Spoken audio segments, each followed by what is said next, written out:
Sem educação, nossa vida não seria possível, simplesmente porque os conhecimentos não seriam transferidos entre as gerações. E sem comunicação, não há como transmitir informações. Hoje você vai conhecer a história de uma pesquisadora que se apaixonou pela ideia de que o legado da humanidade pertence a todos. Todos mesmo. Quer saber mais? Então fica comigo, está no ar o Educação.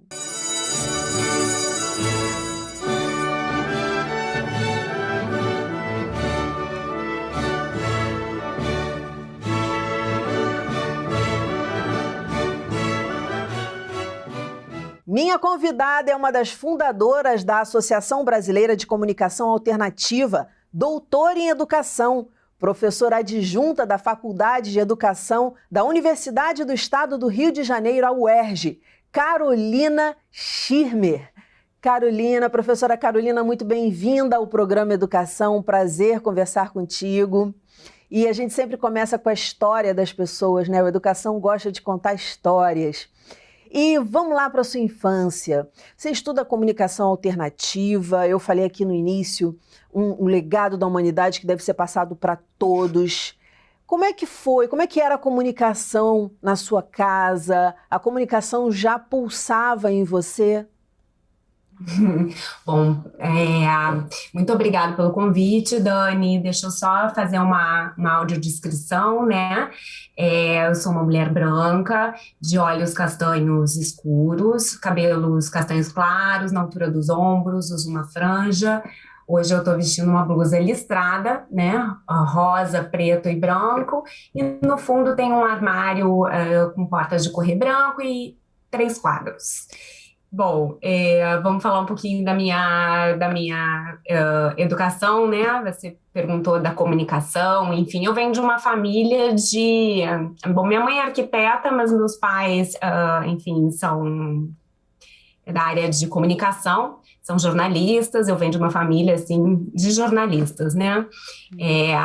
Assim, meus 2 irmãos fizeram jornalismo, na verdade 3 fizeram jornalismo. Nossa! E eu brinco assim que eu fui para o lado da comunicação, mas eu fui para o lado da comunicação, enfim, né, da comunicação diferente, né, das dificuldades, né, das pessoas que têm dificuldade de se comunicar.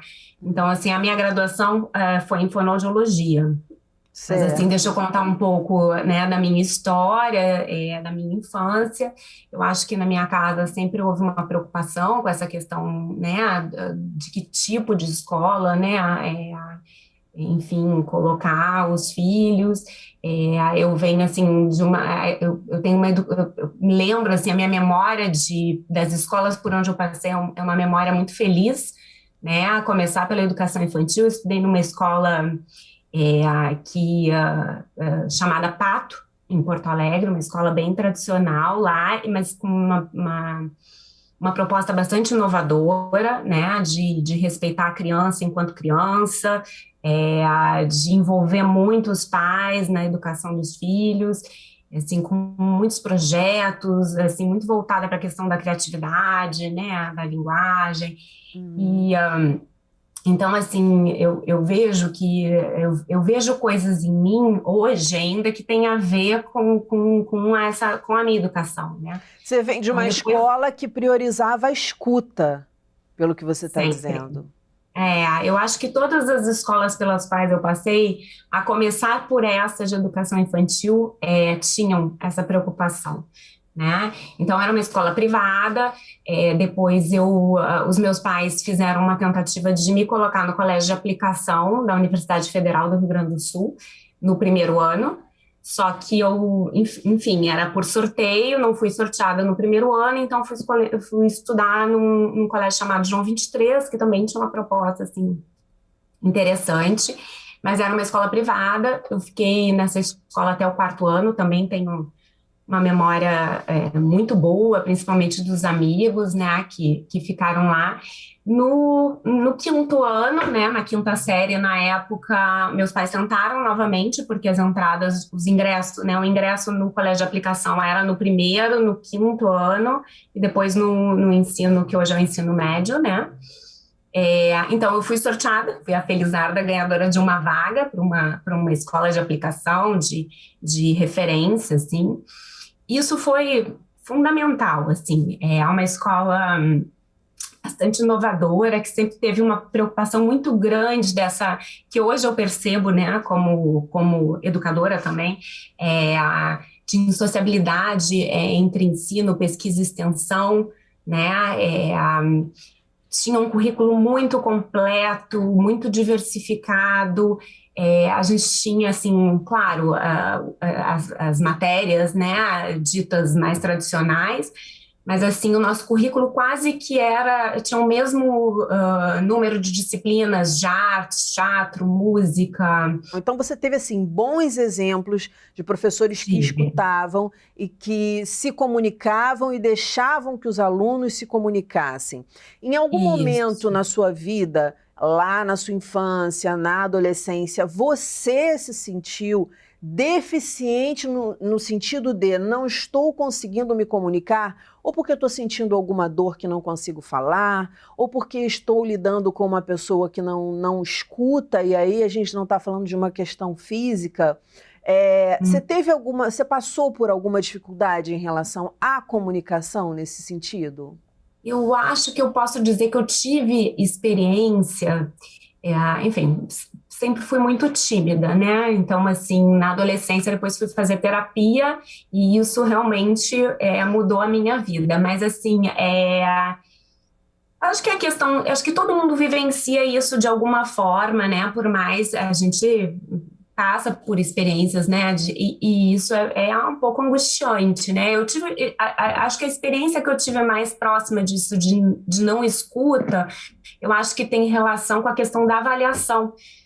Isso para mim sempre foi uma coisa assim muito complexa, assim, participar de processos avaliativos. E houve um momento na minha vida no ensino hoje médio, né? Que foi no segundo grau, em que eu estava com muita dificuldade com relação a fazer provas, por questões provavelmente minhas, mas eu acho que houve uma sensibilidade do colégio de perceber isso, né? E de tentar, de alguma forma, fazer uma avaliação diferenciada para mim na época, em função, né, das questões que eu estava apresentando. Quer dizer, eu era uma aluna, assim, não vou dizer que eu era uma CDF, mas eu acho que eu era uma aluna comprometida, né? Enfim, adolescente, né? Como vários Você vê adolescentes como a são, mas questão. assim. Mas eu era comprometida, eu fazia as atividades, eu fazia os trabalhos, eu participava na medida do possível, né, das aulas. Então, era possível ver que eu não conseguia responder às avaliações, não porque eu não soubesse, né? Então, existia um mecanismo da escola no sentido de enfim, buscar uma outra forma de me avaliar até eu me sentir confortável e com possibilidade de responder à avaliação tradicional, né? Agora, olha como é importante a comunicação. Eu passei por algo parecido. Eu nadei muitos anos na minha vida. E sempre, eu lembro que num determinado momento a gente passava assim de piscina para piscina, de acordo com a avaliação, ou de um lado da piscina que era mais raso, por um lado da piscina que era mais fundo. E toda vez que a minha professora sentia que eu tinha condições de passar para, né, para a próxima fase, ela me avisava: Daniela, ó, hoje vamos fazer prova, você vai nadar, não sei o que, medley, ou vai assim, volta assado, beleza. Eu nunca conseguia. Nunca conseguia. E a sacação dela, hoje eu vejo isso, porque eu era bem novinha. Um dia ela falou assim pra mim: você vai fazer medley, não sei o que, lá. E eu entendi, em algum lugar eu falei assim: eu tô fazendo uma prova, porque ela tava pedindo mais ou menos as mesmas coisas que ela pedia, só que sem me dizer que aquilo era um teste. Eu falei: não é. E fiz. E passei. Ela falou assim: próxima aula você tá lá na outra piscina. E olha como a comunicação é importante, não só para as pessoas com deficiência, enfim, mas para todo mundo, porque às vezes, e uma coisa que eu bato muito aqui no programa Educação, é que as pessoas acham que quando a gente fala em inclusão, a gente está falando apenas no benefício, muitas vezes numa caridade para pessoas com deficiência. Não, a gente está falando de humanidade, né? que todos nós estamos inseridos. Então, se há benefício para um, há benefício para todos. E aí é nessa que eu quero entrar contigo, porque daí você vai, se gradua, começa a se apaixonar por esse assunto, pela questão da comunicação. Eu falei no início do programa, o legado da humanidade que pertence a todos. Como é que foi isso? A minha mãe sempre soube que eu ia, enfim, de alguma forma atuar nessa área humana, né, e de educação, enfim. Acabou que, por conta de uma experiência familiar, eu conheci a fonoaudiologia e me apaixonei pela fonoaudiologia, né? Enfim, eu tenho uma prima que ela é surda, né, e foi em decorrência de uma meningite. Então, como eu acompanhei, né, eu tinha na época 16, 17 anos, então eu estava finalizando realmente o ensino médio, e eu fui conhecer a fonoaudiologia por conta dessa prima e eu me encantei. Me encantei pela possibilidade de você dar a possibilidade de qualquer pessoa poder se comunicar. Né? Isso como é que a família deve ter recebido isso com muita dor, obviamente, e você como prima, como é que era a tua relação com ela, assim, era próxima antes? Era muito, muito próxima, nós somos, assim, acho que a vida depois a gente vai ficando adulto, cada um vai caminhando para um lado, mas assim, muito próxima, assim.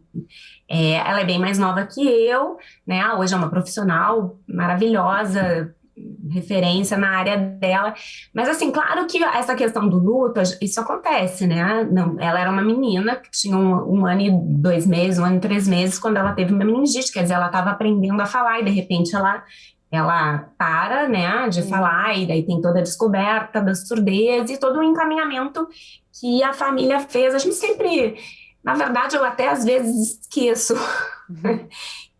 que ela é surda, porque eu acho que na nossa família isso sempre foi muito natural, assim, esse acolhimento. A minha tia, enfim, acompanhava ela nas sessões de fonoterapia e passava as orientações e a gente ia seguindo e aquilo... Quer dizer, você já é uma moça, né, e ela uma bebezinha. Isso, a priminha, criança. Né, a priminha a minha primeira priminha, pelo lado materno, então, assim, enfim, isso teve uma repercussão, assim, e uma forma de me ajudar mesmo na escolha profissional.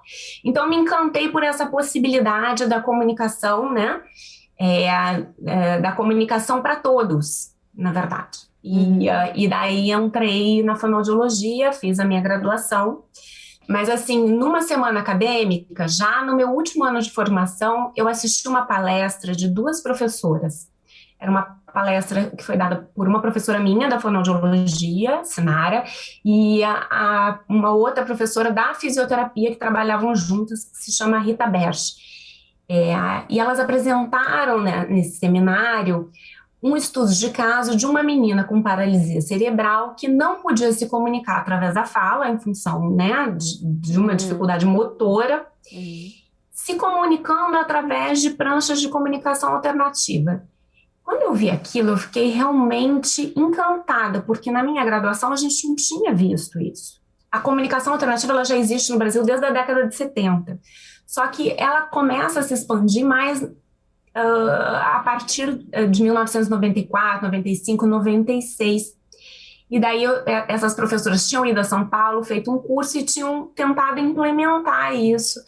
E eu fiquei encantada. E daí eu pedi a ela que eu queria muito fazer um estágio nesse lugar. E daí um estágio voluntário, fui fazer esse estágio voluntário e eu me lembro até hoje que ela, enfim, na hora que ela ia designar os pacientes, né, os quais eu ia atender, eu só fiz um pedido para ela. Eu pedi a ela que, por favor, não me colocasse com crianças mais velhas, assim, com paralisia cerebral, porque para mim isso ia ser muito difícil. Preconceito meu, né? Eu achei que eu não ia dar conta. A sensação que eu tinha, assim, eu tenho um limite, eu acho que isso eu não dou conta.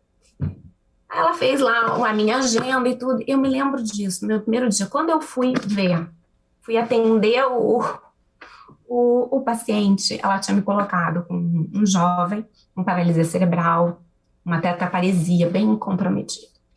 E eu me lembro até hoje que eu fiquei assim num impasse, e eu disse assim, não, né? Existe enfim, eu tenho um comprometimento, eu tenho que fazer uma tentativa, né? Eu tenho que tentar me comunicar com ele de alguma forma.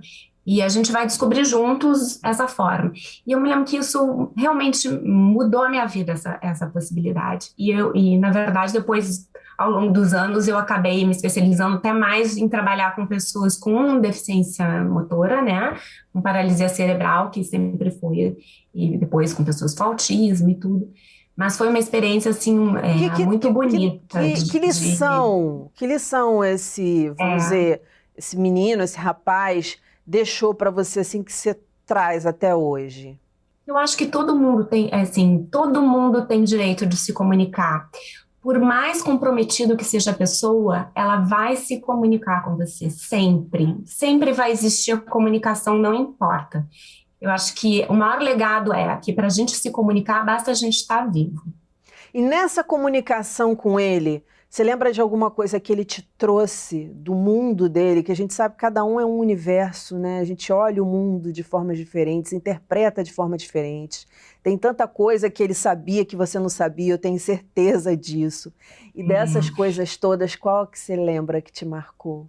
Ele adorava músicas, nossos momentos, assim, a maneira como a gente estabeleceu, assim, as primeiras trocas comunicativas foi escolhendo CDs para ouvir e música para ouvir. E ele te Então, apresentou músicas?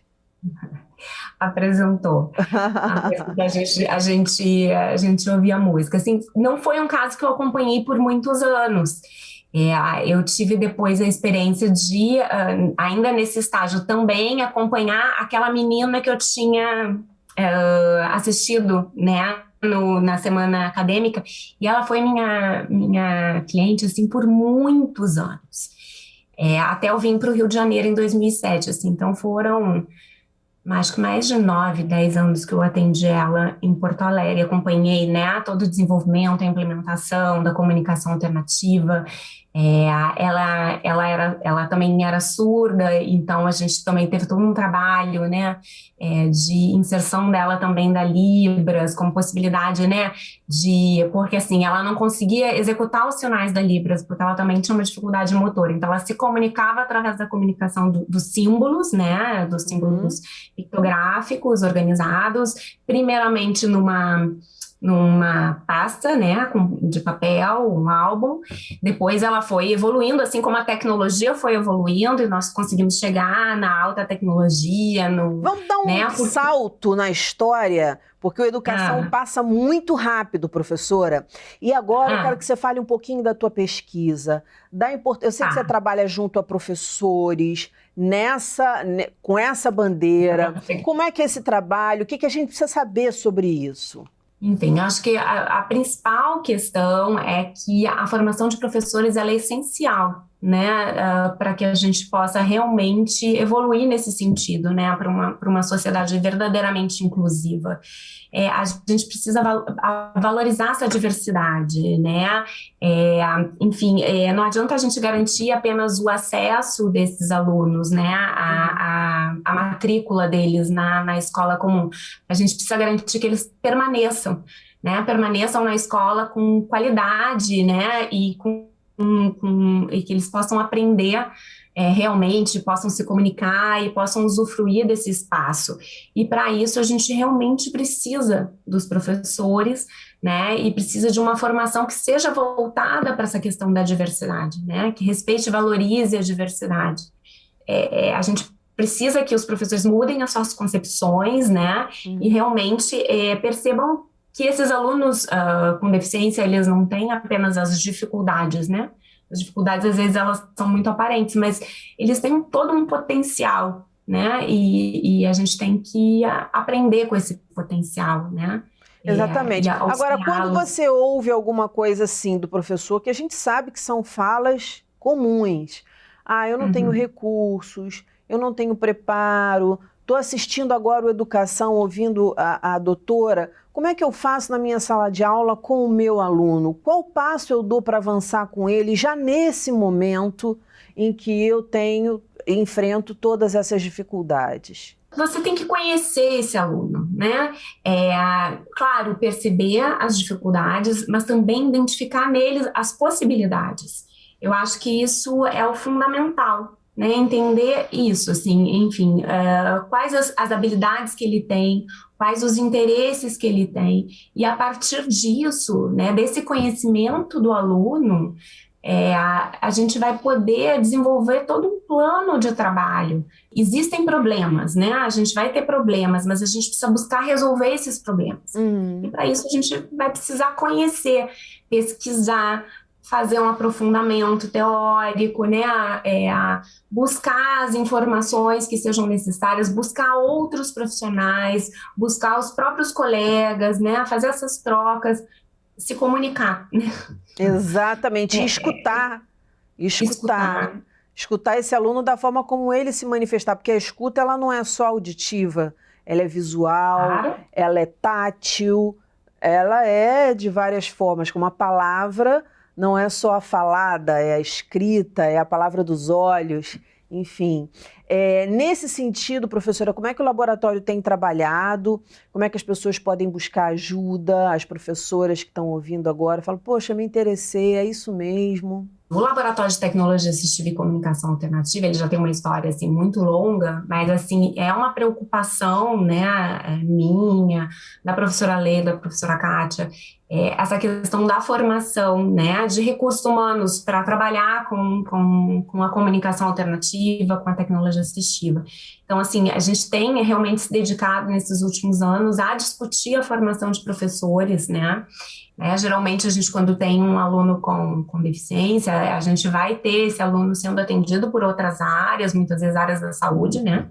E a gente precisa realmente fazer uma interlocução, né? Desenvolver um trabalho colaborativo, né? Seja esse um trabalho entre professores, professor da escola, né? Da sala comum com professor de atendimento educacional especializado, ou seja, esses professores junto com esses profissionais, fonoaudiólogo, fisioterapeuta, terapeuta ocupacional, psicólogo, enfim, quem estiver trabalhando com esse aluno, né? Lembrando que parte dessa equipe, né? Parte de quem vai estar trabalhando nesse processo é a família também, né, desse aluno e o aluno com deficiência. É muito importante, você falou uma coisa importante, né, o aluno, ele tem que participar desse processo também, né, ele tem que se apropriar, ele tem que também falar aquilo que é importante para ele em termos de educação, né, o que ele quer para a vida dele. Sim, professor Pontes esteve aqui e falou exatamente isso, que ele pergunta para as crianças, né, para os alunos, o que você quer ser? O que você quer ser agora? Então, não é o que você quer ser quando crescer, o que você quer ser agora. E a partir desse desejo, as coisas vão fluindo. Porque eu acho que fica na cabeça do professor uma coisa muito assim, por exemplo, ele precisa aprender fórmula de Bhaskara. Eu nunca usei isso depois que eu saí da escola. Nunca usei. Né? Então, acho que a escola é um ambiente de humanização, né? De evolução enquanto ser humano. Agora, a fórmula de Bhaskara, eu não sei se você já usou, eu não conheço ninguém que tenha usado. Não vai. E, sinceramente, nem lembro para que serve. Na minha área, não. Vou confessar aqui minha ignorância, nem lembro para que serve. Então, fica nessa coisa conteudista que não evolui, a gente não evolui na troca, porque é o que você falou, ensino colaborativo, aluno com aluno ali, evoluindo, comunicando. Gente, não tem coisa mais bonita, a gente está aqui para isso. Eu acho que esse é o grande não é que eu seja o maior benefício da educação inclusiva, mas eu sempre tento passar para os meus alunos hoje da graduação, né? A educação inclusiva, ela não é para o aluno com deficiência, né? Ela é para todos, né? Eu acho que quando você discute avaliação, você está discutindo avaliação em benefício de todos. Quando você pensa no ambiente, né, no material didático, nas estratégias que você vai usar, que vão ser diferenciadas para você tentar atender a diversidade de alunos, né, a diversidade de formas de aprender. Então, tudo isso enriquece para todos, né? A própria comunicação alternativa, né? A gente fica mas assim, o aluno que tem a experiência de se alfabetizar, né, e conviver com um aluno que usa pictogramas, né, nessa fase. Então, assim, eles ficam encantados com aquele material, com os desenhos, com as palavras que permeiam, né, com essas imagens. Fica mais então, gostoso, inclusive. Muito mais. Professora, então, a gente está no final do programa, já estourei o tempo, mas eu queria deixar você dar algum recado, deixar algum site, sua mensagem final aqui para a educação.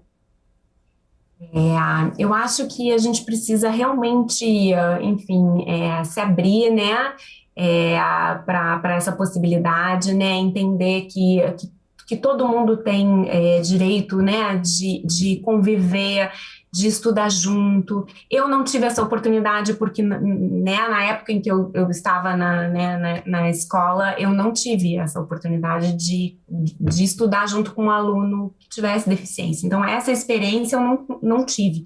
Eu não vivenciei, diferente, né, do meu filho, que com certeza vai ter essa experiência, e eu fico muito feliz por ele, porque eu acho que a gente precisa, né, realmente ver o mundo, né, ver o mundo como ele é, na verdade, né, com a diversidade que ele possui. Eu acho que isso é sair da bolha, né, professora? Professora, algum site, algum lugar que que os outros professores possam buscar informação? Assim, nós temos o site do laboratório, né? Nós temos as redes sociais do laboratório, que é do Lateca, né? A gente tem um canal no YouTube que a gente está sempre produzindo conteúdo, o Instagram, né, do Lateca UERJ, que também a gente está sempre promovendo lives e discutindo, né? Maravilha, Lateca. Lateca UERJ. Exatamente. Isso. Tem Instagram, tem YouTube, tem site. Tá bom. E também da Associação Brasileira de Comunicação Alternativa, que também vale a pena a gente conhecer. Passear por lá, dar uma olhada, professor. É só dar um Google. Muito obrigada, professora Carolina. Parabéns pelo trabalho, sucesso, que as suas ideias se expandam cada vez mais, porque é isso aí. Muito obrigada pelo convite. Beijo grande. Fica aí um minutinho que eu já volto. O nosso programa fica por aqui. Na segunda-feira que vem tem muito mais às 9 horas da noite. Educação, se você não se envolver, não cola. Saúde, saúde, saúde e até lá!